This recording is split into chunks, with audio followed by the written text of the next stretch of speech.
and welcome to the latest edition of Talk of the Trinity podcast. I am still Baz Parrott, but I'm still not joined this week in the Talk of the Trinity studio by my co-host, Mr. Trinity himself, Will Forrest. But don't worry, you will be hearing from him later in the show. And what you also don't have to worry about is being kept up to date with all the latest Villa news, rumours, transfers, gossip, pod or two. You can find all that on our Twitter page at Talk Trinity. You can also listen back to previous audio episodes on our audio providers, Amazon, Apple, Spotify, Google. We're also on FanHub. And if you want a mixture of visual and audio delights, you can go and check out our YouTube channel, Talk of the Trinity. And it's a shorter episode this week, a bit later in the day. So I'm personally not going to dwell too much on events at Villa Park last weekend, such a long time ago, and also because Mr. Trinity himself was there, so he'll be able to give you more of a blow-by-blow account of the game later on. But what I will dwell on is the fact Villa won 1-0, finally a home win under Unai Emery. And even with that victory, most people have kind of forgot it, mainly because the game was quite dull. Would have been different if Zaha would have been able to keep himself on side for his goal. That was disallowed, but Villa, did all football cliches 101, did enough for the win, held on. It was a game whereby, mentioned it in the preview, Palace hadn't scored many goals, hadn't won this calendar year. So inevitably, as Mr. Trinity himself would say, it was all set up for a Palace win. But we managed to hold on, and our current key players had good games. John McGinn played well again. Mings had a solid game. Unfortunately, in terms of negatives from the game, if not from the results itself, is from an injury perspective. Kamara went off injured. Looks like he'll be out for a couple of weeks. Hopefully not as bad as originally anticipated, where we thought he'd be out for at least a month. Hopefully that will not be as bad as previously feared. But apart from that, in terms of a game whereby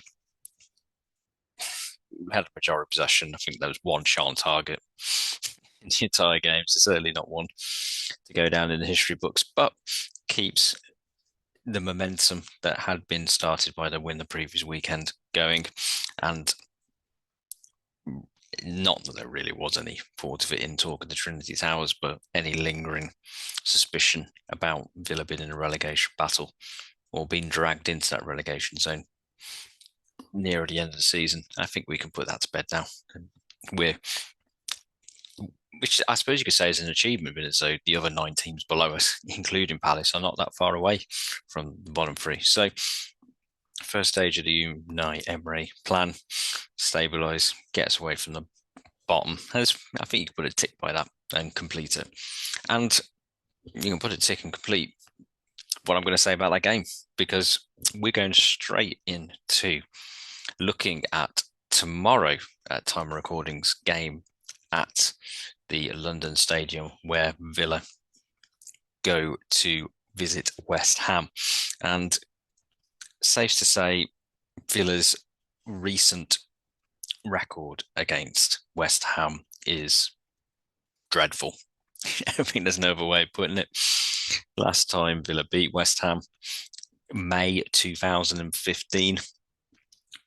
And, you get a gold star if you remember that it was Tom Cleverley who scored for Villa in the build-up to the FA Cup final. Don't remember how that went, but 13 games ago that was, and the last 5 have all been West Ham wins. In terms of away from home, not really much better in terms of the Villa record. They haven't won away at the London Stadium. They've only won 2 out of the last 19 away games at West Ham.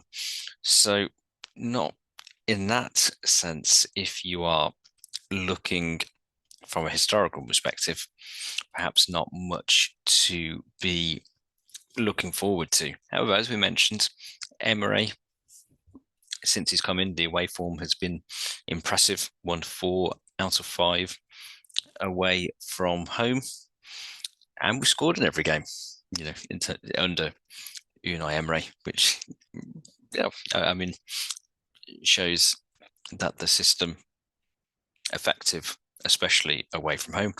And Watkins' goal scoring streak ended at 5 against Palace, but if he scores on Sunday, he can become the second Villa player in the Premier League to score in 4 consecutive away games, with the other one being the White York.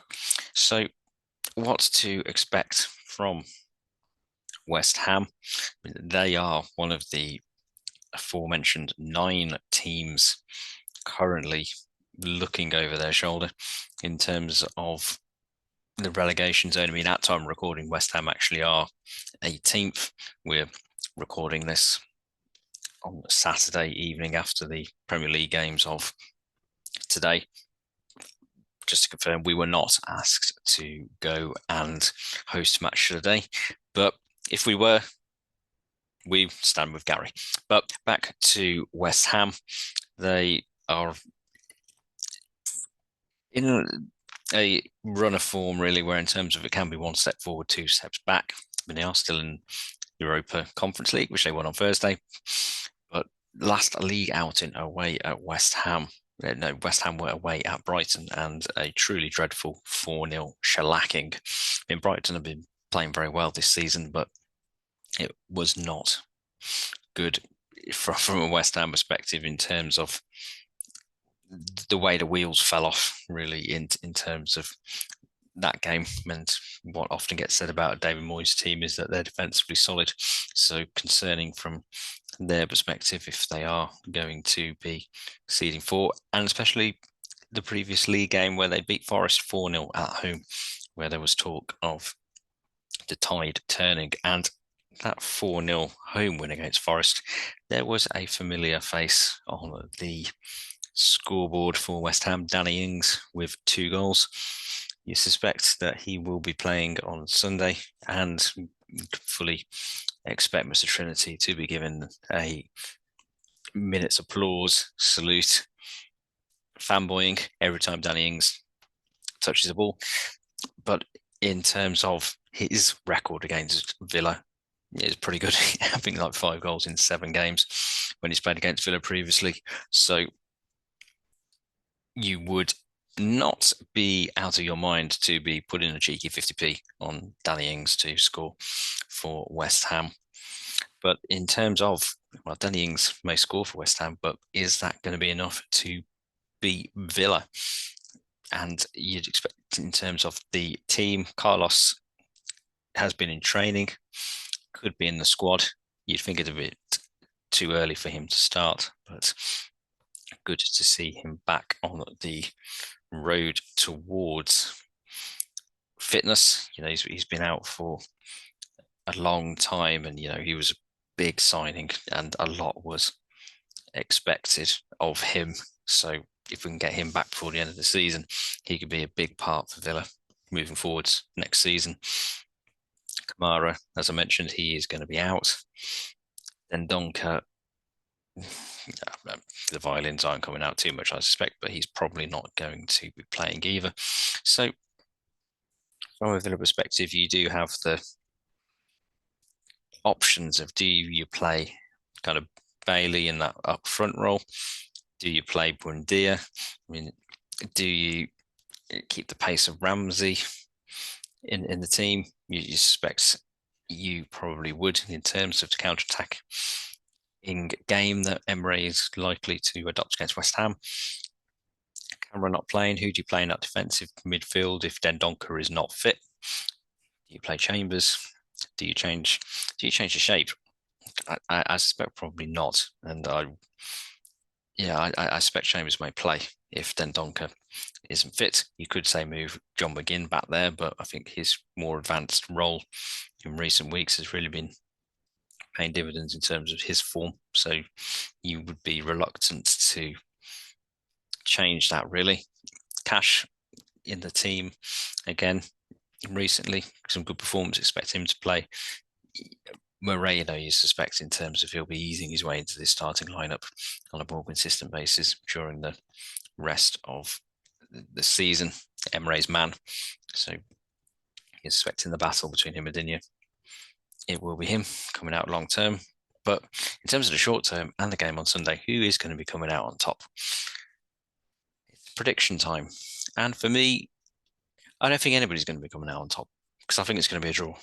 I want to go for a score draw, and I think it's going to be Villa 1, West Ham 1, which for West Ham in a relegation battle, not the best result in the world for them. Villa, if you are of the mindset that Villa are in the chase for European places, not the best for that either. But I think in terms of West Ham, will be earmarking this game as one where they need to get a result from to really try and avoid more pressure, drama being heaped upon this West Ham team who have underperformed this season, regardless of what happens on Sunday. And if they stay up, I mean, the expectation was they'd be challenging for Europe again once more. And that season has fallen far short of those expectations. But speaking of things that never fall short of expectations, that brings me on nicely to the thoughts of Mr. Trinity himself, Will Forrest. He will be giving you his thoughts on the Palace game and West Ham.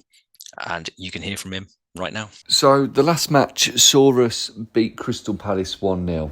And whilst it may not have been a game of high chances or thrills, it was a game where we really didn't have to get out of first gear. We were very much on top for large periods. Unai said that he was happy with the first half display, but he felt that we should have kicked on a bit more in the second. And you have to agree, really. We were obviously trying to set traps for Crystal Palace by bringing them forward so that we could get into the spaces behind, and more so when Doucouré rightfully got sent off for his two awful tackles that he made. However, it wasn't to be. But the one fantastic move that we had ended up with Matty Cash getting an assist because of Joachim Andersen's own goal. Apart from that, there wasn't really much else to talk about. I felt that Jacob Ramsey took quite a while to get into the game. It took him at least the first half an hour or so to really get going.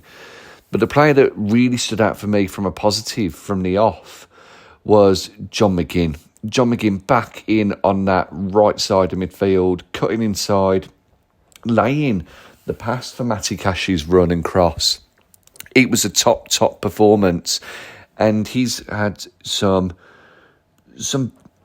very good, very exciting goal involvements against both Everton and Palace, and of course 2 clean sheets. So well done to the best goalkeeper in the world, Emi Martinez. This weekend, though, is going to be a completely different story. It's West Ham away at the London Stadium. And West Ham, who are doing well in Europe, aren't doing so well in the Premier League. And last time out, they got battered by Brighton, who looked absolutely phenomenal from the highlights of the game against them. They created a lot of chances and they could have scored a lot more goals. West Ham are feeling a little bit tender. They're a bit fragile. They obviously need to win this game against us at the moment. They're not performing the best in the Premier League. They would be hoping to be doing a lot better than they are, because at the time of recording, with Bournemouth's win and Everton's win, they've slipped back into the relegation zone. But a win for them could see them up as high as 14th in the league, but still not away from danger.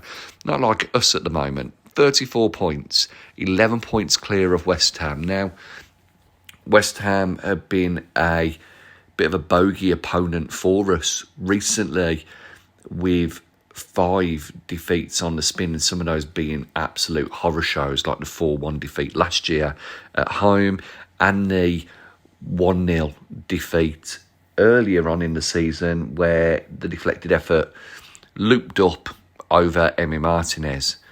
But we've got a new manager. He's not new, but a different manager to them. We've got a new belief about ourselves. We want to pass the ball around. We want to try and work it up the field. And whilst Boubacar Kamara unfortunately won't be available, we should have enough about ourselves to be able to take the game to West Ham and to be able to get a result. By a result, I'm including draws. A draw away from home isn't the worst result in the world. A win obviously keeps us on track with Chelsea, but still in that 11th place and top at the bottom of the league. Though at this moment in time, with Kamara out, and just to keep momentum, I'd take a draw. I really, really would.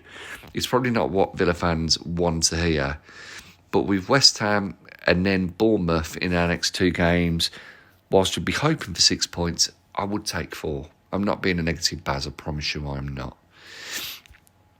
There's talk of Diego Carlos being on the bench for the game against the Hammers, and hopefully he will be there.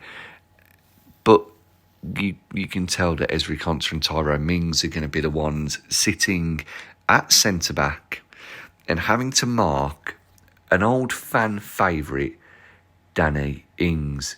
Now, Danny Ings is going to want to come back to haunt us if he can and show that he should never have been sold by the club. But we've moved on since then. Ollie Watkins is banging in the goals, 5 in 6 games. Jean Duran is ready to be unleashed and run at the opposition and try and get goals for us. And this could be the game for him. This could be the game. I do feel that West Ham are going to be buoyed from Europe, that they're going to be hoping to obviously get victory over us. And I feel that we will sit back that little bit, we'll try to counter them. It may not be the best tactic against West Ham, who will likely try to do the same because of their recent form. So for me, I'm going to keep it short and sweet this week. Unfortunately, I don't think we keep another clean sheet. I do think Danny Ings scores against us.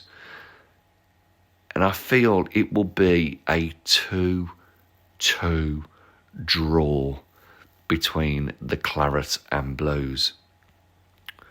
Let us know what you think in regards to the predictions, how you think the game will go, what you think the starting lineup will be. Will Callum Chambers be in centre mid?